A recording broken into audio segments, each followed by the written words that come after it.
Hello നമസ്കാരം mini റീഡിങ്ങിലേക്ക് സ്വാഗതം. അപ്പോൾ നിങ്ങൾ തമ്മിലത്തെ ആദ്യത്തെ ചിത്രമാണ് ചൂസ് ചെയ്തിട്ടുള്ളതെങ്കിൽ ഇതാണ് നിങ്ങൾക്കുള്ള റീഡിംഗ്. നിങ്ങൾ എന്താണ് ഇപ്പോൾ യൂണിവേഴ്സ് പറയാൻ ആഗ്രഹിക്കുന്നതെന്ന് നമുക്ക് നോക്കാം.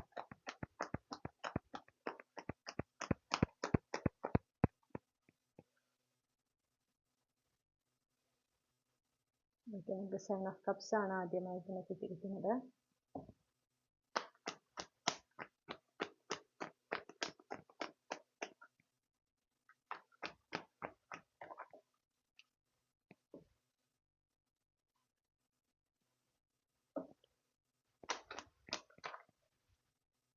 ഓക്കെ, ഇതെനിക്ക് ഒരു അവസരത്തിനെ കുറിച്ച്, ഒരു ഓപ്പർച്യൂണിറ്റിനെ കുറിച്ചെന്നാണ് എനിക്ക് മനസ്സിലാവുന്നത്. ഒരു പക്ഷേ ഓൺലൈനിലൂടെ ഒരു ഫെമിനിൻ എനർജി, ഒരു എന്താ പറയാ, ഒരു ലീഡർഷിപ്പ് പൊസിഷൻ ഇരിക്കുന്ന ആള്, അങ്ങനെ ആരില്ലെങ്കിൽ നിന്ന് കുറച്ച് സീരിയസ് ആയിട്ടുള്ള, കുറച്ചധികം എന്താ പറയണ്ടേ, ഒരു പവർഫുൾ ആയിട്ടുള്ള ഒരു എനർജിയാണ് എനിക്ക് കിട്ടുന്നത്.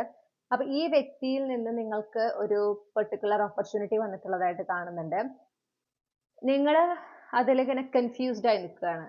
ഓക്കെ, അവിടെ ഒരു ഡിസിഷൻ എടുത്തിട്ടില്ല നിങ്ങളിതിങ്ങനെ അതിനെങ്ങനെ എന്താ പറയാ, അതിന് വേണ്ടുന്ന സീരിയസ്നെസ് കൊടുക്കുന്നില്ല എന്നാണ് കാണുന്നത്. നിങ്ങൾ വളരെ ഡിസ്ട്രാക്റ്റഡ് ആണ്, വളരെ കൺഫ്യൂസ്ഡ് ആണ്. അതിൽ നിങ്ങളൊരു ഡിസിഷൻ എടുക്കേണ്ടതുണ്ട്, അത് നിങ്ങൾ ഇതുവരെയും എടുത്തിട്ടില്ല എന്ന് കാണുന്നു.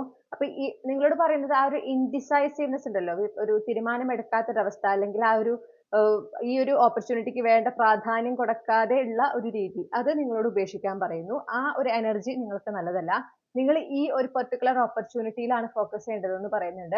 ആ ഓപ്പർച്യൂണിറ്റിയുമായിട്ട് മുന്നോട്ട് പോകുന്നതാണ് നിങ്ങൾക്ക് കൂടുതൽ നല്ലതായിരിക്കുക എന്നൊരു മെസ്സേജും കൂടി കിട്ടുന്നുണ്ട്. കാരണം ഇത് നിങ്ങളെ സംബന്ധിച്ചൊരു ബ്ലെസ്സിങ് ആണ് എന്നാണ് എനിക്ക് കാണുന്നത്. ഈ ബ്ലെസ്സിങ്ങിൽ ഫോക്കസ് ചെയ്യുക, ഇതുമായി മുന്നോട്ട് പോകുക എന്ന് പറയുന്നു. കാരണം അതിനെ എക്സ്പ്ലോർ ചെയ്യുക എന്ന് ഞാൻ കേൾക്കുന്നുണ്ട്. കാരണം ഇതിലൂടെ നിങ്ങൾക്ക് ആ ഒരു ഫൈനാൻഷ്യൽ സെക്യൂരിറ്റി, ഫൈനാൻഷ്യൽ സ്റ്റെബിലിറ്റി, നിങ്ങൾക്കും നിങ്ങളുടെ കുടുംബത്തിനും നിങ്ങൾ ആഗ്രഹിക്കുന്ന ഒരു ഫൈനാൻഷ്യൽ സെക്യൂരിറ്റിയും സ്റ്റെബിലിറ്റിയും അച്ചീവ് ചെയ്യാൻ സാധിക്കും.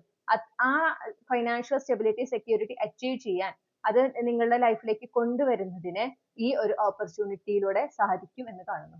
ഓക്കെ, അപ്പൊ ഈ ഒരു കൺഫ്യൂസ്ഡ് ആയിട്ട് അതിലൊരു ഡിസിഷൻ എടുക്കാതെ, അതിന് ഒരു വേണ്ട പ്രാധാന്യം കൊടുക്കാതിരിക്കുന്ന ഒരു അവസ്ഥ, ഒരു ഡിസ്ട്രാക്റ്റഡ് ആയിട്ടുള്ള അവസ്ഥ ചെയ്യാൻ പാടില്ല എന്നാണ് പറയുന്നത്. നിങ്ങൾ ആഗ്രഹിക്കുന്ന, അതായത് നിങ്ങൾക്ക് കരിയർ എന്ന് പറയുമ്പോൾ ഒരു ഡ്രീം കരിയർ ഉണ്ട് അല്ലെ, ആ ഒരു ഇവിടെ എനിക്ക് ഡ്രീം കരിയർ ഒരു സ്പെസിഫിക് പൊസിഷൻ, ഒരു കമ്പനി എന്നതിനേക്കാളും നിങ്ങൾ ആ സ്വപ്നം കാണുന്ന ജോലിയിലായിരിക്കുമ്പോൾ നിങ്ങളൊക്കെ അനുഭവിക്കാൻ ആഗ്രഹിക്കുന്ന ഫീലിങ്സുകൾ ഉണ്ട്. ആ ഫീലിങ്സിലാണ് എനിക്ക് കൂടുതൽ ഫോക്കസ് കിട്ടുന്നത്, അല്ലെങ്കിൽ അതിനാണ് എനിക്കിവിടെ പ്രാധാന്യം കിട്ടുന്നത്. ആ സെയിം സാറ്റിസ്ഫാക്ഷൻ, ആ ഒരു സെയിം ഹാപ്പിനെസ് അല്ലെങ്കിൽ ജോയ് ഈ ഒരു പെർട്ടിക്കുലർ ഓപ്പർച്യൂണിറ്റിയിലൂടെ നിങ്ങൾക്ക് അച്ചീവ് ചെയ്യാൻ സാധിക്കുന്നതാണ് എന്ന് കാണുന്നു. ഓക്കെ, അപ്പൊ അതുകൊണ്ട് തന്നെ ഈ ഒരു ഓപ്പർച്യൂണിറ്റിനെ കൈവിടാതിരിക്കുക, അത് എക്സ്പ്ലോർ ചെയ്യുക. ഡെഫിനറ്റ്ലി നിങ്ങളുടെ ഭാഗത്ത് നിന്ന് എന്ത് സ്റ്റെപ്പാണ് അടുത്തായിട്ട് എടുക്കേണ്ടത് അത് എടുക്കുക, അതിനെ നഷ്ടപ്പെടുത്തരുത് എന്നുള്ള ഒരു മെസ്സേജും കൂടെ എനിക്ക് വളരെ സ്ട്രോങ് ആയിട്ട് കിട്ടുന്നുണ്ട്. ഓക്കെ, ഇത് ഡിസിഷൻ എടുക്കേണ്ട സമയമാണ്, ഇതിൽ ശ്രദ്ധ കൊടുക്കേണ്ട സമയമാണ്, ഇതുമായി മുന്നോട്ട് പോകാനാണ് നിങ്ങളോട് പറയുന്നത്. നിങ്ങൾക്ക് ഒരു പക്ഷെ പാസ്റ്റിൽ ഇതുപോലെ ഏതെങ്കിലും ഒരു ഓപ്പർച്യൂണിറ്റി നഷ്ടപ്പെട്ടിട്ടുണ്ടെങ്കിൽ അതുമായിട്ട് ഈ ഒരു ഓപ്പർച്യൂണിറ്റിനെ കമ്പയർ ചെയ്യുന്ന ഒരു ടെൻഡൻസി ഉണ്ടാവും. ചിലപ്പോൾ അതിനെ വെച്ച് നോക്കുമ്പോൾ ഇത് ഇൻഫീരിയർ ആയിരിക്കും, കുറച്ച് ജൂനിയർ പൊസിഷൻ ആയിരിക്കും. പക്ഷെ ഇത് നിങ്ങൾക്ക് നല്ലതാണ്. ഓക്കെ, ഈ ഓപ്പർച്യൂണിറ്റിയിലൂടെ നിങ്ങൾക്ക് ആ പ്രോഗ്രസ് ലഭിക്കുന്നതാണ്. ആ പാസ്റ്റിലത്തെ പോലത്തെ ഓപ്പർച്യൂണിറ്റി തന്നെ കിട്ടണം എന്നുള്ള വാശി വേണ്ട എന്ന് നിങ്ങളോട് പറയുന്നു. അത് നിങ്ങൾക്ക് നല്ലതല്ല. അത് നിങ്ങളെ ഇപ്പൊ എവിടെയാണോ ആയിരിക്കുന്നത് അവിടെ തന്നെ സ്റ്റക്ക് ആക്കി നിർത്താനുള്ള സാധ്യതയുണ്ട്. അപ്പൊ ഈ വന്നേക്കണ ഓപ്പർച്യൂണിറ്റീനെ ഡെഫിനറ്റ്ലി അതിനോട് യെസ് പറയുക, അതുമായി മുന്നോട്ട് പോകുക എന്നുള്ള ഒരു മെസ്സേജാണ് നമുക്ക് ഇവിടെ കിട്ടുന്നത്. ഓക്കെ, അപ്പൊ റെസനേറ്റ് ചെയ്യുന്നവർ മാത്രം ഈ റീഡിംഗ് സ്വീകരിക്കുക, ഇത് കളക്റ്റീവ് ആണെന്ന് മനസ്സിലാക്കുക. റീഡിംഗ് റെസനേറ്റ് ചെയ്തവർ മറക്കാതെ ചന്ദ്രകണ്ഠ ടാരറ്റ് സബ്സ്ക്രൈബ് ചെയ്യുക, നിങ്ങളുടെ ഫീഡ്ബാക്ക് കമന്റ്സിൽ അറിയിക്കുക. മറ്റൊരു റീഡിങ്ങിലൂടെ നമ്മൾ വീണ്ടും കണ്ടുമുട്ടും എന്ന പ്രതീക്ഷയോടെ ഞാൻ ഈ റീഡിംഗ് അവസാനിപ്പിക്കുകയാണ്. Thank you. ഹലോ ഗ്രൂപ്പ് 2, നമസ്കാരം. അപ്പൊ നിങ്ങൾ തമ്മിലത്തെ രണ്ടാമത്തെ ചിത്രമാണ് ചൂസ് ചെയ്തിട്ടുള്ളതെങ്കിൽ ഇതാണ് നിങ്ങളുടെ റീഡിംഗ്. ഓക്കെ, അപ്പൊ നമുക്ക് നോക്കാം യൂണിവേഴ്സ് എന്താണ് നിങ്ങളോട് ഇപ്പോൾ പറയാനുള്ളത് എന്ന്.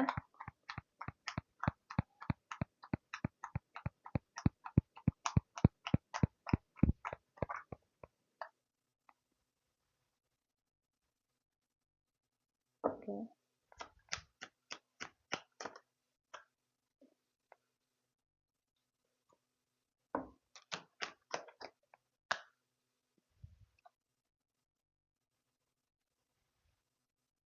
നിങ്ങളോട് പറയുന്ന ഒരു കാര്യം എന്ന് പറഞ്ഞിട്ടുണ്ടെങ്കിൽ, നിങ്ങൾ ഇപ്പോൾ എന്തിനു വേണ്ടിയാണ് പരിശ്രമിക്കുന്നത്, അതിന്റെ ആ ഔട്ട്കം, എൻഡ് റിസൾട്ടിലാണ് നിങ്ങൾ ഫുള്ളി ഫോക്കസ് ചെയ്തപ്പോൾ നിൽക്കുന്നത്.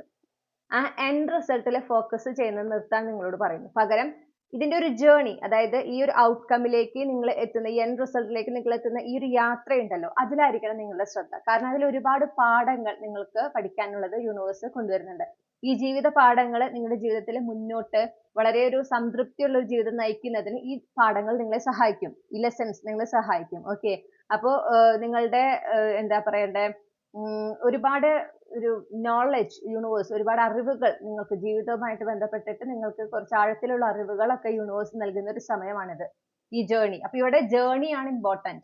നിങ്ങളെ സംബന്ധിച്ച് ഔട്ട്കം ആണ് ഇമ്പോർട്ടന്റ്, പക്ഷെ ആക്ച്വലി നിങ്ങൾക്ക് ഈ ജേർണി ആണ് ഇമ്പോർട്ടന്റ്. അത് നിങ്ങൾ തിരിച്ചറിഞ്ഞിട്ടില്ല, മനസ്സിലായോ? അപ്പോ അതുകൊണ്ടായിരിക്കാം നിങ്ങൾ ഈ റീഡിംഗ് ഇപ്പൊ കാണുന്നത്. ഔട്ട്കം അത് ഡെഫിനറ്റ് ആണ്, അത് കൺഫേംഡ് ആണ്. ഈ ഒരു ബ്രേക്ക് ത്രൂ, ഈ ഒരു സക്സസ് അത് നിങ്ങൾക്ക് എന്തായാലും കിട്ടിയിരിക്കും, അതിൽ യാതൊരു സംശയവും. ഓക്കെ, അത് നിങ്ങൾ മാനിഫെസ്റ്റ് ചെയ്യുന്ന പോലെ തന്നെ നടന്നിരിക്കും. ആ ഒരു ഫ്രഷ് സ്റ്റാർട്ട് നിങ്ങളുടെ ലൈഫിൽ ഉണ്ടായിരിക്കും. നിങ്ങൾക്ക് അതിൽ സക്സസ് ഉണ്ടാകും, ഒക്കെ ഉണ്ടാവും. പക്ഷേ നിങ്ങൾ അതിലല്ല ശ്രദ്ധ കൊടുക്കേണ്ടത്. ഓക്കെ, നിങ്ങൾ ശ്രദ്ധ കൊടുക്കേണ്ടത്, അല്ലെങ്കിൽ നിങ്ങൾ ഫോക്കസ് ചെയ്യേണ്ടത് ഈ ജേർണിയിലാണ്. ഈ ഒരു സമയത്ത് നിങ്ങൾ എന്തൊക്കെ പഠിക്കുന്നു? ഓരോരോ അനുഭവങ്ങളിലൂടെ കടന്നു പോവാണ് അല്ലേ? ഈ ഓരോ അനുഭവങ്ങളിലൂടെ കടന്നു പോകുമ്പോൾ എന്താണ് നിങ്ങളെ പഠിപ്പിക്കുന്നത്? ജീവിതത്തെ സംബന്ധിച്ച് നിങ്ങൾ എന്താണ് പഠിപ്പിക്കേണ്ടത്? അതിൽ നിന്ന് എന്താണ് നിങ്ങൾ ഉൾക്കൊണ്ട് നിങ്ങളുടെ ലൈഫിൽ അപ്ലൈ ചെയ്ത് മുന്നോട്ട് പോകേണ്ടത്? ഇതിലായിരിക്കണം നിങ്ങളുടെ ശ്രദ്ധ.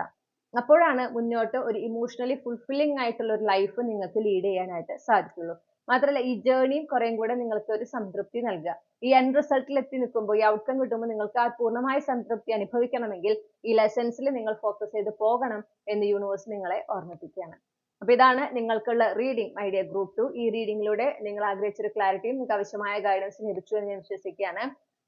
റീഡിംഗ് ഇഷ്ടപ്പെട്ടാൽ മറക്കാതെ ചന്ദ്രകണ്ഠ ടാരോട്ട് സബ്സ്ക്രൈബ് ചെയ്യുക. നിങ്ങളുടെ ഫീഡ്ബാക്ക് കമന്റ്സിൽ അറിയിക്കുക. മറ്റൊരു റീഡിംഗിലൂടെ നമ്മൾ വീണ്ടും കണ്ടുമുട്ടും എന്ന പ്രതീക്ഷയോടെ അവസാനിപ്പിക്കുന്നു. Thank you.